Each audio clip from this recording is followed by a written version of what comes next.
नमस्कार, खबरों की खबर में आपका स्वागत है। मैं हूं आपके साथ अंशिका। आज की सबसे सनसनीखेज खबर पश्चिम बंगाल के डायमंड हार्बर से आई है, जहां भारतीय जनता पार्टी के राष्ट्रीय अध्यक्ष जेपी नड्डा के काफिले पर ममता बनर्जी के कार्यकर्ताओं ने हमला बोल दिया। जबरदस्त पत्थरबाजी की। जानलेवा हमला सिर्फ जेपी नड्डा की गाड़ी पर ही नहीं, बल्कि काफिले में मौजूद कैलाश विजयवर्गीय, मुकुल रॉय, दिलीप घोष समेत तमाम नेताओं की गाड़ियों पर बड़े बड़े पत्थरों से किया गया, जिसके बाद इलाके में अफरा तफरी मच गई। इसके कई वीडियोस भी सामने आए हैं। आप देख सकते हैं किस तरह से इस इलाके में भीड़ जुटी हुई थी। जेपी नड्डा और बंगाल बीजेपी प्रभारी कैलाश विजयवर्गीय का काफिला जिस वक्त यहां से गुजरा, तब कुछ लोगों ने इनकी गाड़ियों को निशाना बनाया। कुछ गुंडे सड़क पर इकट्ठा हो गए और नड्डा के काफिले को आगे बढ़ने से रोकने के लिए सड़क को अवरुद्ध करने की भी कोशिश की। साथ ही बड़े बड़े पत्थरों से इन पर जानलेवा हमला किया। कैलाश विजयवर्गीय पर आप देख सकते हैं किस तरह से पत्थरबाजी की जा रही है। विजयवर्गीय की यात्रा कर रही कार की टूटी हुई विंडशील्ड भी दिखाई दे रही है। कैलाश विजयवर्गीय और मुकुल रॉय इस हमले में घायल भी हुए हैं। हालांकि जेपी नड्डा की गाड़ी पर भी इन गुंडों ने हमला किया, लेकिन गाड़ी बुलेट प्रूफ होने के कारण उन्हें कोई चोट नहीं आई। ऐसा लग रहा है कि बंगाल में कानून का राज खत्म हो गया है। यहां जब बीजेपी के अध्यक्ष के काफिले पर हमला हो सकता है, तो आम लोगों की, खासकर विरोधियों का वहां क्या हाल होगा, आसानी से समझा जा सकता है। दरअसल पश्चिम बंगाल में ममता बनर्जी की सरकार पर खतरों के बादल मंडरा रहे हैं। आए दिन उनकी पार्टी की गुंडागर्दी सामने आती जा रही है।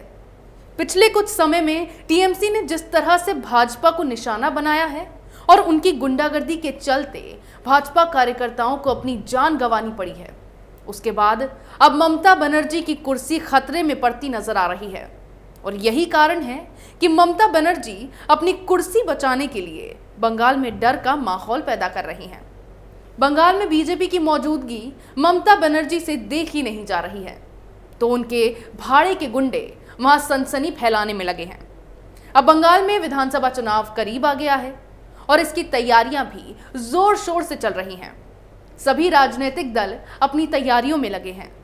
भारतीय जनता पार्टी 2021 के पश्चिम बंगाल विधानसभा चुनाव में ममता बनर्जी को सत्ता से बेदखल करने के लिए कोई कसर नहीं छोड़ रही है। वे राज्य में आए दिन कोई न कोई आंदोलन या कार्यक्रम कर तृणमूल सरकार को घेर रही है। इसी सिलसिले में भाजपा के राष्ट्रीय अध्यक्ष जेपी नड्डा पहले दिन पश्चिम बंगाल की राजधानी कलकत्ता पहुंचे और उन्होंने ममता सरकार के खिलाफ हुंकार भरी। यहां उन्होंने पार्टी के चुनावी कार्यालय समेत 9 कार्यालयों का वर्चुअल माध्यम से उद्घाटन किया। इसी के साथ टीएमसी में चल रही अंदरूनी कलह पर भी निशाना साधते हुए उसे परिवार की पार्टी बताया। अपने बंगाल दौरे के दूसरे दिन नड्डा मुख्यमंत्री ममता बनर्जी के भतीजे और सांसद अभिषेक बनर्जी के संसदीय क्षेत्र डायमंड हार्बर के लिए निकले। इसी दौरान जेपी नड्डा और कैलाश विजयवर्गीय के काफिले पर जानलेवा हमला किया गया। बीजेपी का आरोप है कि सब कुछ पुलिस की मौजूदगी में हुआ। वीडियो में पुलिस वाले भी साफ नजर आ रहे हैं और इनकी मौजूदगी के दौरान तृणमूल कांग्रेस के गुंडों ने हमले को अंजाम दिया। वीडियो में साफ साफ नजर आ रहा है कि सड़क के दोनों तरफ तृणमूल के गुंडे झंडे लेकर पहले से खड़े थे और जब यह काफिला नजदीक आया तो उन्होंने पत्थरबाजी शुरू कर दी। वीडियो और तस्वीरों से यह साफ है कि यह हमला तृणमूल कांग्रेस के कार्यकर्ताओं की ओर से किया गया है। बीजेपी प्रदेश अध्यक्ष दिलीप घोष का आरोप है कि टीएमसी कार्यकर्ताओं ने बीजेपी अध्यक्ष जेपी नड्डा का काफिला रोकने की कोशिश की। इस दौरान टीएमसी कार्यकर्ताओं ने पत्थरबाजी भी की। सुरक्षा एजेंसियों ने जेपी नड्डा के काफिले को सुरक्षित बाहर निकाल लिया है।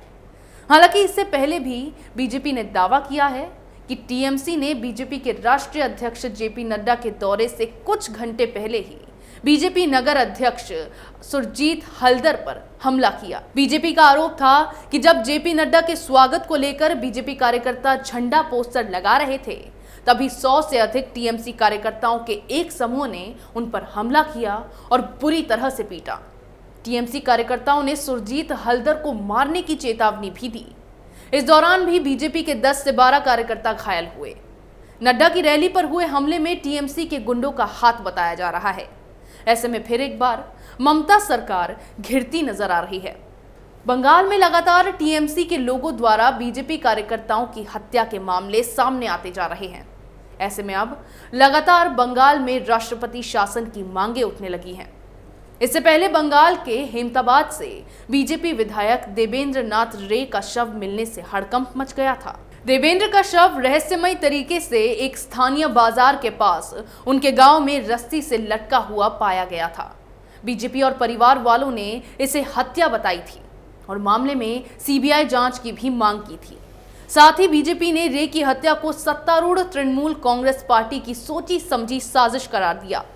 देवेंद्र नाथ रे की हत्या से पहले भी बीजेपी के कई कार्यकर्ताओं और नेताओं की बेरहमी से हत्या कर दी गई है, जिसके बाद बंगाल में डर का माहौल बना हुआ है। ऐसे में रे की संदिग्ध हालत में मौत पर बवाल बढ़ता गया। फिर बंगाल बीजेपी प्रभारी कैलाश विजयवर्गीय की अगुवाई में एक प्रतिनिधि मंडल ने राष्ट्रपति रामनाथ कोविंद से भी मुलाकात की और बंगाल की कानून व्यवस्था के हालात पर ज्ञापन सौंपा था। साथ ही बीजेपी ने ममता बनर्जी की पार्टी के सत्ता में होने के दौरान ऐसी घटनाओं को लगातार अंजाम दिए जाने पर राष्ट्रपति शासन की भी मांग की। बंगाल में अब तक अपनी गुंडागर्दी से ममता बनर्जी सत्ता में काबिज रहीं, लेकिन अब धीरे धीरे उनकी असलियत जनता के सामने आती जा रही है।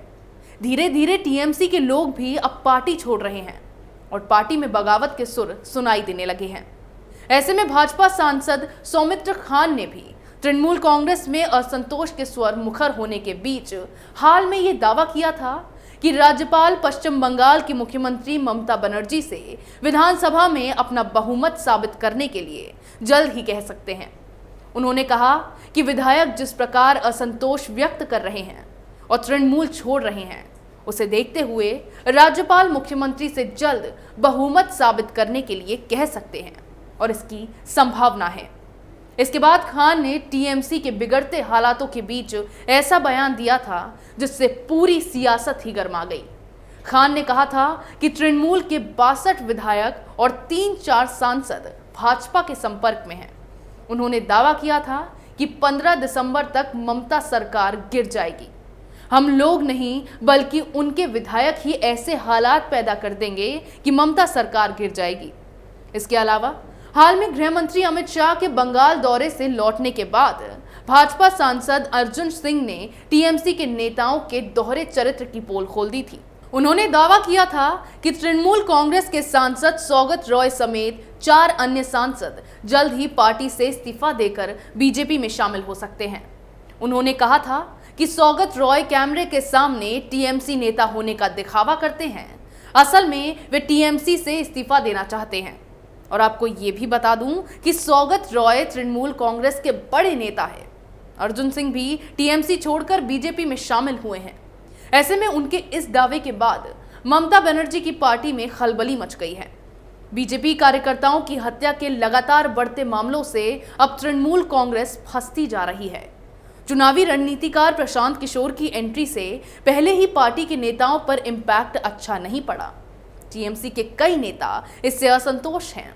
कई नाराज चल रहे नेताओं ने पार्टी से इस्तीफा देकर बीजेपी का दामन थाम लिया है और कई नेताओं के इस्तीफे की संभावना जताई जा रही है। ममता बनर्जी आज तक बंगाल में गुंडा राज चलाती आई हैं। लोगों में डर पैदा कर उनके वोट हासिल कर सत्ता में बनी हुई हैं।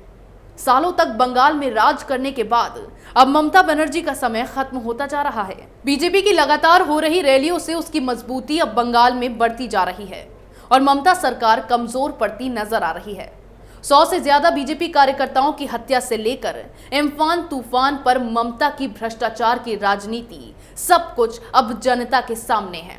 जिस तरह से टीएमसी के कार्यकर्ता अब पार्टी छोड़ बीजेपी का विकल्प चुन रहे हैं, उसी तरह से आने वाले विधानसभा चुनाव में बंगाल की जनता भी बीजेपी को ही चुनने वाली है और ममता के गुंडा राज से छुटकारा पाकर आजादी की जिंदगी जी पाएगी।